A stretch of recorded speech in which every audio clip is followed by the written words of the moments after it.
The world will not be destroyed by those who do evil, but by those who watch and do nothing. Albert Einstein. Before we begin, here's a small ritual. Write in the comments one word that accurately describes your current state.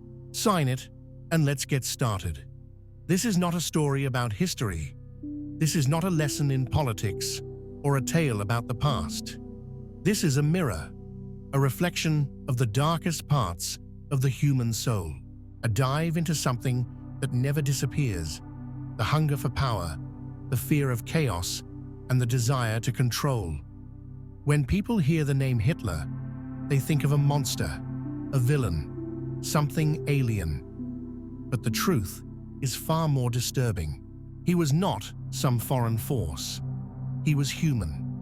A man who knew how to touch the rawest nerves of society. He didn't invent evil, he awakened it. What he built was not just a dictatorship, it was a system powered by human nature. And that is why it still matters. Because what he did, anyone could do, with enough pain, enough fear, enough illusion. Power is not about tanks and guns. It starts long before that. It grows in whispers. It takes root in silence.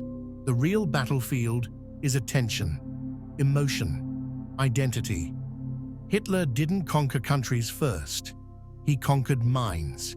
He didn't offer facts. He offered feelings, certainty, purpose. He gave people a place to belong and someone to blame. That is why he was dangerous. That is why he still is. Because that shadow didn't die with him. It moves through screens, through headlines, through voices that say what we secretly want to hear. There is no point in asking how a man like him came to power. The better truth is this: he never left. Not fully, because everything he used is still here, just in new shapes, softer, smarter, but just as real. Every generation thinks they are different, smarter, wiser, but the same forces that fed his rise, they haven't gone anywhere. They've just learned how to wear better clothes. We imagine we would have seen it coming, that we would have stood up, but the truth is, most people didn't and wouldn't. Not because they were evil, but because they were human. And this is the lesson: not to fear history, but to fear forgetting, to fear the belief that we are immune. The darkness is not in one man, it is in all of us, in the parts we hide, in the anger we don't face, in the need to feel strong when we are lost. This is not about him, this is about us, about the mirror he held up, and what we do when we look into it. He is a symbol now of how far a person or a people can fall when pain is not faced and fear is fed. You don't need to love violence to support it. You only need to believe you're right. You only need to feel betrayed. And that's how it begins. Always. Not with fire, but with silence. Not with hate, but with a wound. And when that wound festers, when it's not healed, someone will come. Not with answers, with certainty. Not with truth, with meaning. That's the seed of control, the root of tyranny, the start of every fall. The ones who are most dangerous never scream, they whisper. And if we don't know the shadow inside us, we will follow the one outside us. Because the truth is simple. The shadow never disappears. It only waits. And the one who does not see his own shadow becomes its puppet. Law 1. The war for attention. The first battlefield is not the street. It's not the parliament or the borders. It's attention. Whoever holds attention holds the world. Hitler didn't start with armies. He started with eyes, with ears, with hearts. He knew that people don't think in facts. They think in images, in emotion, in rhythm. He didn't shout to be heard. He created a presence too loud to ignore. His speeches, his movements, the silence before a word. All of it was crafted to hold the room like a fist. The world today runs on the same principle, but faster, more subtle. Less blood, more screens, more dopamine. Attention is the new currency, not just of business, of belief. He would not need a war today. He would just need a feed, an algorithm, a face that feels familiar, a truth that tastes sweet, even when it's poison. People don't follow logic. They follow what makes them feel seen, safe, powerful. He would build a world where distraction is normal and depth is forgotten, where endless scrolling becomes the new silence. Control the rhythm, and you control the breath of the crowd. He used symbols, music, marches, simple, repeated lines. Today, it's notifications, clickbait, viral sounds, the same trick, faster pulse. He would not fight the media. He would become it. He would smile through filters, speak with confidence, laugh at the truth, and call it weakness. Attention is not just power, it's the door. Once it opens, anything can be planted. Ideas, fear, desire, rage. He would study the science of attention. He would know what colors work, what words stick, what tone makes people lean in. He wouldn't force you to believe. He'd make you feel like you chose it. That's the genius of it. Control the flow, and you control the thirst. You don't need to build a wall. Just flood the room with noise. He would use beauty, nostalgia, a longing for something lost, something that never truly was. He would feed people what they already want to feel. The hero, the victim, the rebel, the patriot. And while they feel, he would build. This is the war now, a war of attention, of emotion, of repetition. And he would win, not by being loud, but by being everywhere. He would not fight the truth. He would drown it, and people would not resist. They would share it. The real danger is not the lie, it's how good it feels, how close it sounds to what you already believe. That's how you take over, not with tanks, with 10 seconds of certainty that plays 1,000 times a day. The war for attention is not coming. It's here, and the one who wins it wins everything. Law 2. The enemy is a mirror. Power always needs an enemy, not for the sake of war, but for the sake of unity. Hitler knew this better than anyone. He created enemies not just to destroy them, but to shape identity, to give people something to fear and something to fight. And the enemy was never really out there. It was inside. People are afraid of chaos, afraid of the unknown. They want someone to blame for their emptiness, for their pain. An enemy becomes a mask for their own confusion. Hitler turned that fear into fuel. He didn't just point fingers. He gave those fingers meaning. The genius was in making people believe that their inner weakness came from an external threat, that their failure had a face, that all their quiet shame had a name. He offered them a mirror, but told them it was a window, and they believed him. The more they hated, the stronger they felt. The more they feared, the more they obeyed. The enemy gave them purpose, and purpose gave them blindness. But no system can survive on fear alone. It also needs hope. Law 3. The seduction of greatness. Hitler didn't just offer protection. He offered glory. Not just survival, destiny. He told people they were chosen, that their blood mattered, that they were born for more. And in a world full of gray and pain, that promise burned like fire. He didn't force people to follow him. He made them want to. He seduced them with meaning, with a future that sounded holy, with the idea that they were not just part of something, they were the heart of it. People gave up their freedom, not because they were weak, but because they were tired of feeling small. He made them feel big, powerful, unstoppable.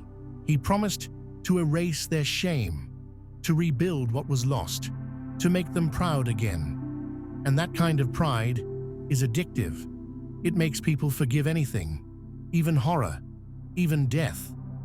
He wrapped destruction in dreams, hate in beauty, and people swallowed it with hope in their eyes, because nothing is more dangerous than the need to feel special.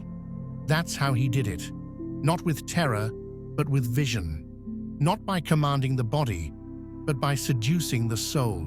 And once people believed they were chosen, they would do anything, just to protect the lie. Law 4. Control through fear. Fear is the most ancient form of control. Hitler didn't need to create peace. He needed to create fear, and then sell protection. When people are scared, they beg for chains. They don't want freedom. They want safety. He made the world feel dangerous. He made people feel surrounded. He whispered that enemies were everywhere, and only he could stop them. Fear shrinks thought. It makes people act fast, blind. And once fear takes over, logic dies. People stop asking questions. They look for orders. They want borders, uniforms, patrols. They trade truth for security. But the fear wasn't just outside. It was inside. Fear of shame, of failure, of being no one. He took those quiet terrors and gave them a story, a direction, a mask. And behind every scream, every salute, was a whisper. Please protect me. Law 5. The myth of order. Every tyrant promises order. That is how they sell control. Chaos becomes the excuse, and order becomes the cage. Hitler offered structure, clean lines, marches, rules, predictability. It felt strong, it felt pure, but it was hollow. Real order doesn't come from force. It comes from understanding. His version of order was submission. He didn't calm chaos, he froze it. He didn't solve problems, he buried them. People didn't see the trap because it looked neat, uniform, symmetrical. But a prison can be beautiful. A cage can be made of gold. He turned the hunger for stability into obedience. And once people tasted that fake order, they feared freedom. Law 6. The power of victimhood. There is a strange power in feeling like a victim. It gives people permission to hate, to take, to destroy. Hitler told the people they had been wronged, that they had suffered, that they were humiliated. And then he offered revenge. Victimhood becomes a shield, and then it becomes a weapon.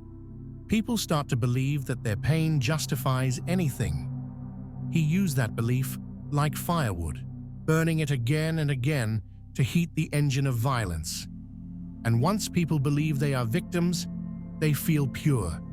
And when you feel pure, you can justify almost anything. That's the trick. Victimhood creates rage. Rage seeks a target, and power needs both. Law 7. The crowd doesn't think, it feels. The masses don't respond to arguments. They respond to rhythm, to emotion, to repetition. Hitler knew that the crowd is not a mind, it's a pulse. He didn't speak to reason. He spoke to the stomach, to the chest, to that place in people where fear and hope mix into something raw. He turned politics into theater. He used light, sound, pause, movement. His rallies weren't meetings. They were rituals. People didn't come for facts. They came for feeling. And once they felt, they believed. Not because it made sense, but because it felt true. Today, nothing has changed. Emotion spreads faster than thought. Rage moves quicker than doubt. The loudest feeling wins. That's why propaganda doesn't need to lie well. It just needs to hit the right nerve. And once the crowd is moving, it doesn't stop to think. Law 8. The illusion of choice. The smartest kind of control is invisible. People will obey as long as they believe they are free. Hitler didn't take power in one night. He was elected, welcomed, celebrated. And that was the trap. People believed they had chosen. And once you choose something, you defend it, even when it turns against you. Modern control doesn't come with chains. It comes with updates, with ads, with endless options that all lead to the same place. The illusion of choice keeps people calm, keeps them busy, keeps them from noticing that the walls are already built. Hitler knew that if you want loyalty, don't demand it. Make people feel they offered it. Law 9.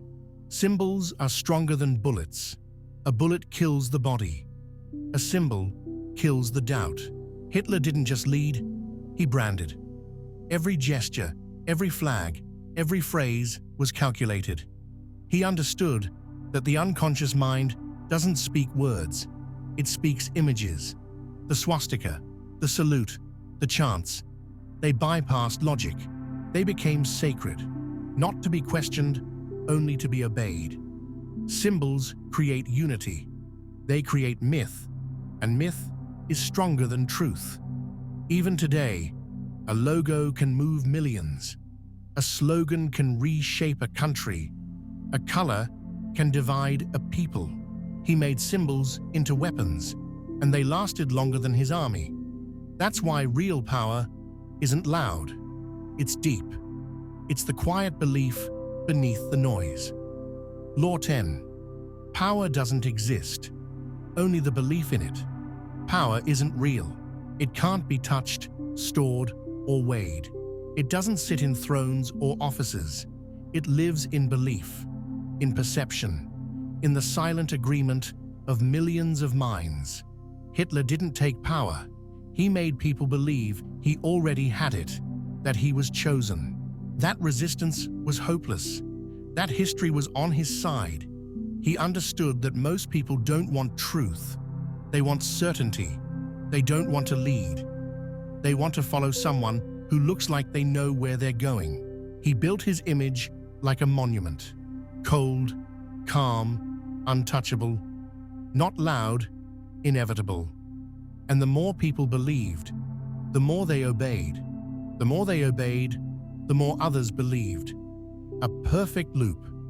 He understood the stage, the silence before a word, the weight of a pause, the sacred aura of distance. He was never too close, never too soft.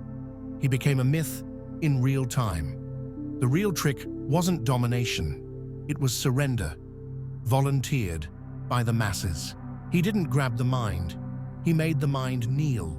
And if he lived today, he wouldn't need a single bullet, not one. He would build a brand, simple, sharp, emotional, something that makes people feel like they already belong.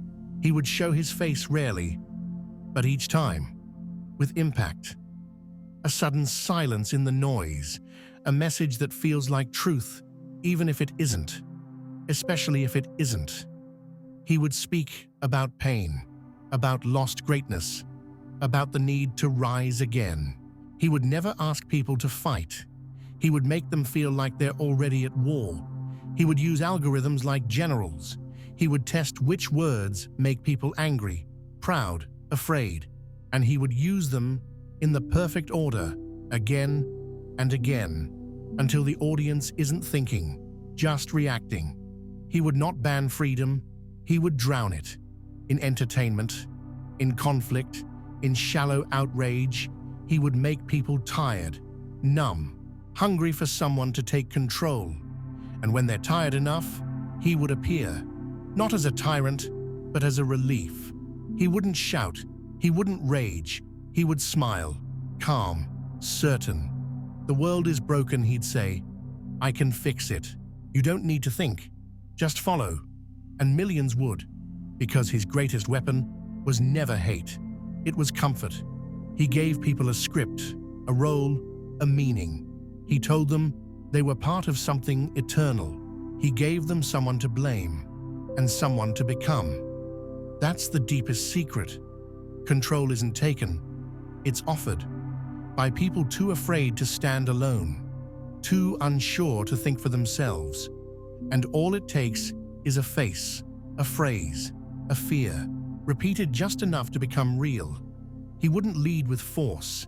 He'd lead with rhythm, with beauty, with nostalgia. And while people argue, scroll, and fight over nothing, he'd build quietly, not in the streets, but in their minds, until one day they wake up and the cage is already closed.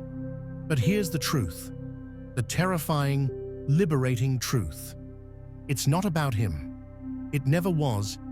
He was a mirror, a reflection of what people are willing to follow when they stop being conscious. He didn't hypnotize millions. He gave them what they secretly wanted: certainty, belonging, power without cost, identity without responsibility. That is the dark art. Not to force people to obey, but to make them beg for it. He built myths that felt more real than reality, gave people a story where they were the heroes, the wounded, the chosen.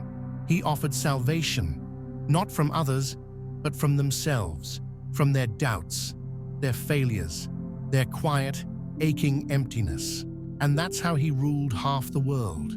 Not through strength, through understanding, through knowing what people hide, even from themselves. He ruled through the mirror, through the part of the soul that longs to surrender. And unless that part is seen, it rules us still. This is not history. This is now. Because the same patterns return, the same hunger, the same shadows. We scroll past truth, we laugh at warnings, we dance while the ground shakes. And we say, it can't happen again. But it never stopped. It just changed form. And if we don't see the trick, we fall for it. Again and again. So look into the mirror, not at him, at yourself. That's where it starts. That's where it ends. Because the final law is the most dangerous one. Power isn't real, but belief is. And what you believe, that's who rules you. You won't hear this on the news, but it's happening. Right now, people are using the same tricks Hitler used, just with different tools. They don't need uniforms. They've got brands, followers, and algorithms. They don't invade countries. They invade minds. Take Donald Trump. He didn't need to explain. He declared short, punchy slogans. Emotion over logic. Make America great again. That's not policy. That's a symbol, a rhythm. He dominated screens by being louder, faster, more unpredictable. He didn't just campaign, he performed. And people didn't follow his plan. They followed how he made them feel. Seen, angry, proud, chosen. Or Elon Musk. Not a politician, more than that, a myth, a story people want to believe. He tweets and economies move. He speaks and people shift ideologies. He wears the mask of rebellion, genius, chaos, and people project their dreams onto him. He doesn't govern, he shapes belief. Then there's Putin, cold, controlled. He doesn't flood attention, he commands it. He creates silence, then fills it with power. His weapon isn't just war, it's narrative. He sells order, pride, history, and people accept it because they want something strong to hold on to. These men are not copies of Hitler, but they understand his game, control attention, trigger emotion, offer meaning. They use modern platforms to do ancient things: divide, seduce, dominate. Social media is the battlefield, not with bombs, with content, Every scroll, every like, every share, part of a war you don't see. They don't censor, they distract. They don't silence, they flood. Until you're numb, confused, addicted. And when you're tired enough, someone appears with answers. That's how it works. The mind gets full, the soul gets empty, and then someone says, "I'll fix it." And because it feels good, you believe. This isn't fear, it's fact. They study what makes you angry, what makes you proud, what makes you afraid. Then they give it to you, in perfect doses, until you stop thinking and start reacting. It's not manipulation, it's engineering. And most people don't even notice. The only defense is awareness, not paranoia, clarity. You are not weak, you are being played. And the moment you see the trick, it stops working. Close the loop. Look up. Ask why. That's how you take your mind back. Because once you see the game, you don't lose it again. We're sure you've discovered plenty of value, so subscribe now and stay connected.